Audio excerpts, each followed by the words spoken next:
Hey, it's your friend Joey CJ here, and this is my Week 4 battle for the UBC Season number 5. We are going up against Keegan Games. I think in my team builder I call him Keegan Plays Games, but I don't know if that's actually his YouTube name. I think it's just Keegan Games. And he's the coach of the Colorado Avaluggs. This roster formerly belonged to the San Antonio Sparse, coached by Will, the RNG Lord, but he had to drop out for technical issues. And I did do a team builder for this battle. I do recommend you guys check it out. As you can see, he has brought Buzzwole, Almamola, Tapu Koko, Jirachi, Garchomp, and Salamence. And so I have brought a Choice Banded Weavile with Toxic. I have a Spadef Steelix with Rocks and an Adamant Nature to do extra damage to his team. I have a Kebiberry Fizdef Sylveon. I have a Choice Scarf Mixed Lando with Psychic and HP Ice. I have a Subtoxic Goodra with a Modest Nature, and I have a Trick Room Iron Ball Victini. So, looking at his roster, Steelix matches up relatively well versus his team, like 4 out of the 6 mons I think I'd be pretty comfortable with. It would give me an opportunity to set up Rocks as quickly as possible. Rocks are going to be really nice for getting as much damage as possible on that Mence, for wearing down Aloe, for getting chip damage on Koko and Buzzwole, and things like that. I could lead Lando, but I don't want to broadcast on turn 1 that I am a Choice Scarf set. I'd rather potentially keep that in the back. And yeah, there really wasn't anything else I was considering leading with. I guess I could have led Sylveon, because Sylveon is pretty good versus, I would say, 5 out of the 6 mons. It's just not that great versus Rachi, which I think is a possible lead for him. He doesn't have he has Garchomp as another potential rocker. But I think that, well, I guess Garchomp could be a rocker, because Garchomp is probably, it could be a Victini check. The Almamola could also be a Victini check, so we'll see. Anyway, let's just hop right onto this battle and see how it unfolds. So he leads with his Koko turn 1, and he's actually going to reveal to be Air Balloon, which is not very good for me. I figure I'll just go for a Heavy Slam after I set up my Rocks, but I'm actually not able to do that because he has a taunt. So that's really nice prep on his part. He knew that there's pretty much nothing that I could do there, and he brings in his Aloe, so I'm a little bit on the back foot already. I could go straight into my Goodra, but I want to figure out if this thing has Toxic or not, so I go into my Sylveon first, because I don't really mind letting this thing get Toxicked, and he just goes for Scald. And I'm going to just click, I think this is where I click Yawn. Yeah, I do click Yawn, and this is where I learn, or at least I remind myself that Electric Terrain prevents Pokemon from going to sleep. So one of these days, I'm going to learn the effects of all the different terrains. I used Tapu Bulu for a whole season, so I know that that thing halves the damage from moves like Earthquake and Magnitude and Bulldoze. And one of these days, I will remember that Koko's Electric Terrain prevents Pokemon from going to sleep. So this would have been really nice for me if I just Baton Passed here, because I could Baton Pass into my Steelix and then get up the Rocks. But as it is, I pretty much have to hard switch out. I'm thinking like he's either going to go for Rocks or Iron Head here. So I'm going to go into my Lando, I think. It's either that or my Steelix. I don't remember exactly. And no, I go into Victini. Victini is a decent play because if he's got Iron Head or Zen Headbutt or Heart Stamp or something like that, Victini takes it pretty well. I do have max HP on this thing, so I take it pretty easily. It's nice, I guess, to get this thing in before Rocks, but I'm not going to be able to really do much anyway right now. Like, I can't sweep him. It's way too early for that. So, like, this is, I guess, a kind of middle ground play. I don't know. Like, I don't think he had any other Pokemon to switch into Sylveon besides Rachi, so it's not like he was going to be doubling, so I don't think Victini was necessarily accounting for that. But I digress. So I guess Aloe is a pretty obvious switch in here, but I don't want him potentially going into Garchomp on my Thunder, because that would obviously lose me a lot of momentum. If so I'm going to click Glaciate, and if he goes into Aloe, like, I'm fine with that. That's not a huge deal, because Aloe's a lot easier to switch into with Sylveon or Goodra than Garchomp is to switch into. I pretty much just have to go into my, I guess I have to go into my Lando and get off the Intimidate on it, and then my Lando's taking lots of unnecessary damage, and I'd like to not to have that happen. So I'm gonna go for the Glaciate. as he is going to switch on out, and unfortunately the Aloe is what comes in. So we get off a Glaciate on this. It does 11%, which is obviously not a whole lot of damage. And now I'm going to pivot into my Sylveon because I can pretty easily go for a Wish. He goes for a Wish of his own, and he is going to try and heal up his Koko, which I think this is an interesting play. Like, I probably would have just gone right into Rachi. Maybe he expected me to double out, but I don't think that the Koko is a huge threat here.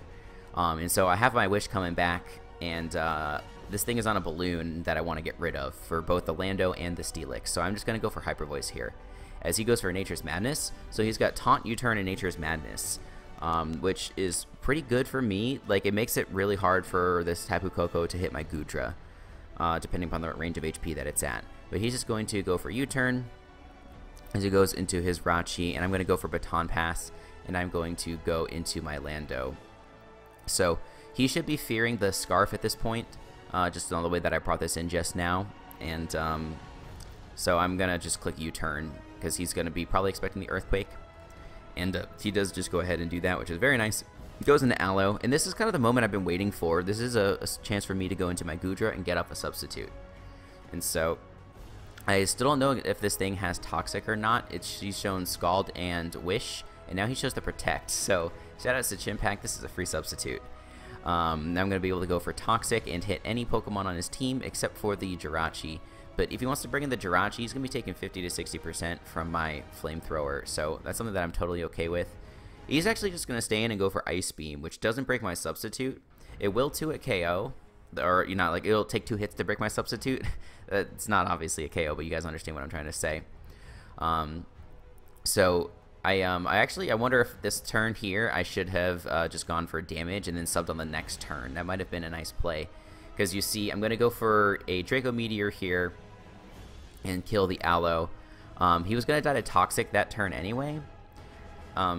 So like I was thinking about going for Flamethrower, but then if I went for Flamethrower, he would have broken my sub. So I might have instead gone for just a Flamethrower or a Toxic on the turn that my sub was broken, and then subbed the following turn. So that way this Aloe would die to Toxic on the turn that it went for the initial Ice Beam, the Ice Beam that would not break my sub. So I guess it doesn't make a huge difference. I'm still behind a sub, and this Aloe is dead, which is sort of the toughest thing for my Victini to deal with. Right now, my Victini is looking like it can sweep if I get just a little bit of chip damage on the Garchomp, because I think that thing takes about 85% max if it's a uninvested Garchomp. If it is invested, then obviously I need way more damage than that. So I don't want to jump the gun and get too excited here. And I'd also need... no, I got the chip damage I needed on the Koko and things like that. So just going to let the turn go now. And he's going to switch into his Rachi, which is going to take a -2 Flamethrower. But luckily we cannot get flinched through the Substitute, so that's quite nice. He takes the damage and he doesn't show any item. I'm thinking he's probably Colbur Berry, just because that seems to make sense versus my team. He goes for Icy Wind as I go into Steelix, and I thought that this would be a potential option for him to lure in the Lando. Like, Lando mostly deals with Jirachi, unless it's packing Icy Wind. And so I didn't have any reason to risk the Lando here. I thought Steelix was really nice, and as you can see, it does 14%. So depending upon what his last move is, I probably wall this thing completely. It could be Fire Punch, but Fire Punch, like, it's a little redundant versus my team. I guess it's it really would just be just for my Steelix. But anyway, this is a free, or I guess it's a close to free opportunity for rocks, as I can think of. And he's going to go hard into his Buzzwole, which I cannot threaten. I don't have any moves for this thing. So I believe I'm just going to go Sylveon here, because that's sort of my switch into this. And he's going to go for a Bulk Up. So Bulk Up is definitely scary. I'm not going to mess around with this. I'm just going to click Hyper Voice. And if he does show the Poison Jab, I have the Kebia Berry, and I'll be able to live very easily. And he does show that Poison Jab. As you see, we take 29%. So we would have even lived that at without our Kebia Berry. And we're going to take out the Buzzwole. So that thing could have potentially been scary. And now we don't have to worry about it. And he's just going to go for Iron Head and kill our Sylveon. I guess I could have gone into Steelix, That would have been a decent play, but Sylveon didn't have really a job anymore. It was too low to take on a hit from Garchomp or Mence or anything like that. So was happy just to let it go down. And now I'm going to go into Steelix, and I'm just going to click EQ as he goes for the Icy Wind. So I guess he really doesn't have anything to hit me. He lives on 1 HP, which is a bummer, and he's going to go for Toxic.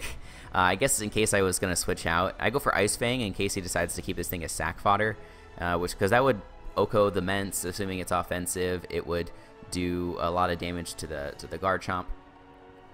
So it kind of stinks that I revealed it for no reason, but that is what it is. So now he's going to go into his Koko, and I wasn't really sure why he was going to do this, because I definitely kill him with EQ. But then I realized he just wanted the opportunity to go for Nature's Madness and put me in range of EQ from the Garchomp.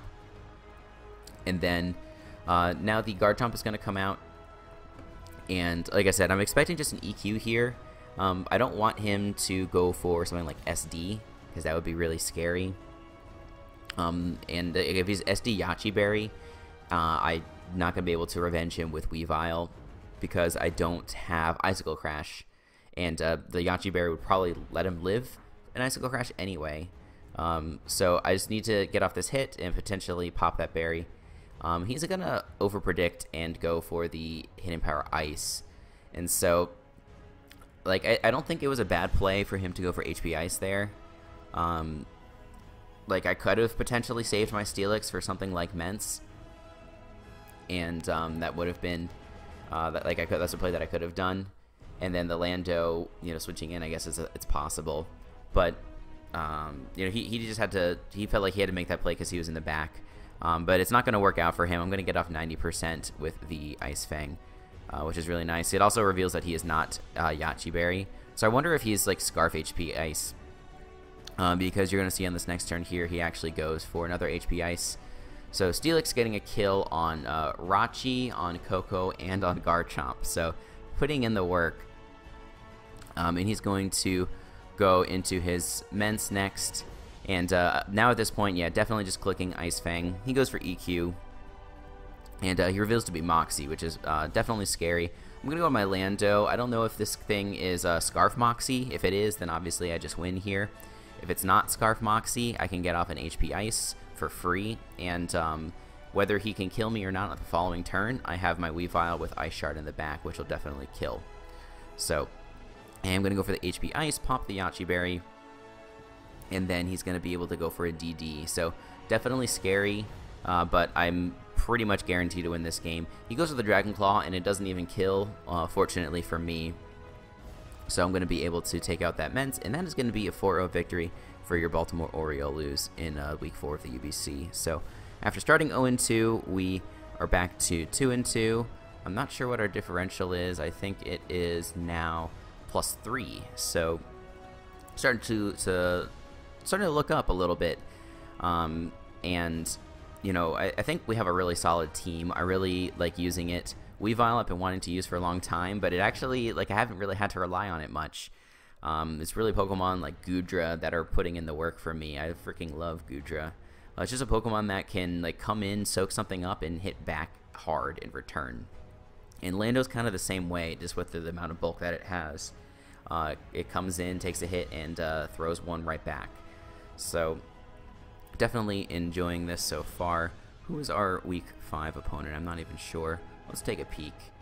We are going to be going up against the Monster Maractus, coached by Grim Reminder, and he bodied us last season. He got 4 kills with a Speed Boost Yanmega, and so I'm really hoping that I can bring it back versus him and put ourselves to a positive record for the first time this season.